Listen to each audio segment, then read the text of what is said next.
Hi, tara samahan niyo ako. Hahatid ng alaga ko. Patapos ko hatid ng alaga ko, syempre maaga pa pupunta ako ng malaking palengke. Bibili tayo ng gulay doon kasi ang $10 mo, dami mo na may bibili.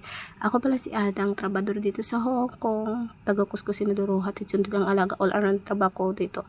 At magpapasalamat pala ako sa taong itong na-appreciate na yung mga video ko, mga content ko, at thank you.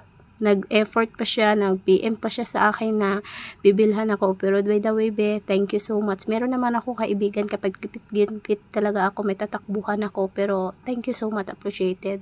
Lahat sa ginagawa mo. Thank you, nag-PM ka pa. Salamat, be. At yun na nga, punta tayo dito sa wet market. Kulimlim araw ngayon. Kaya nga, minamadali ko mas maigi kasi maaga. Pero pumunta ako ng market, wala pa. Kakaayos pa lang nila, hindi mo makita kung anong bilhin mo kasi wala pa, yan pa lang, nililigpit pa lang nila, inaayos pa lang nila.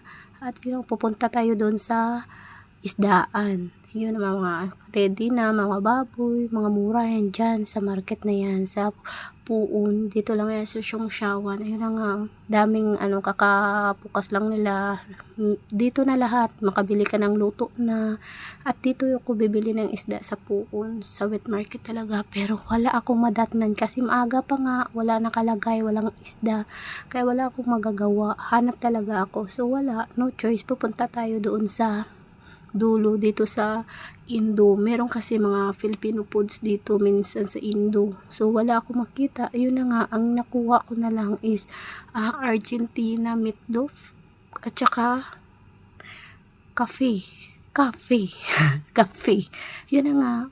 Yun. Wala talaga. Walang Lucky Me. Lucky Me ang hinahanap ko. Yun. Punta na lang ako sa wet market sa Gulayan. Yun na nga. Bili ako ng talong. Ang lalaki ng talong nila. O diba? 3 lang, yun lang. Hi, tara samahan niyo ako. Hahatid ng alaga ko. Patapos ko hatid ng alaga ko, syempre maaga pa pupunta ako ng malaking palengke. Bibili tayo ng gulay doon kasi ang $10 mo, dami mo na may bibili. Ako pala si Adang, trabador dito sa Hong Kong. Taga-Kuskusinadoro, hatid sundo ng alaga, all around trabaho ko dito.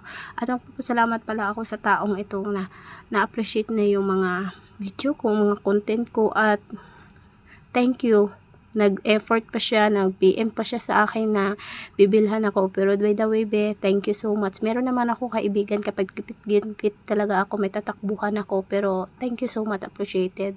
Lahat sa ginagawa mo. Thank you, nag-PM ka pa. Salamat, be. At yun na nga, punta tayo dito sa wet market. Kulimlim araw ngayon. Kaya nga, minamadali ko mas maigi kasi maaga. Pero pumunta ako ng market.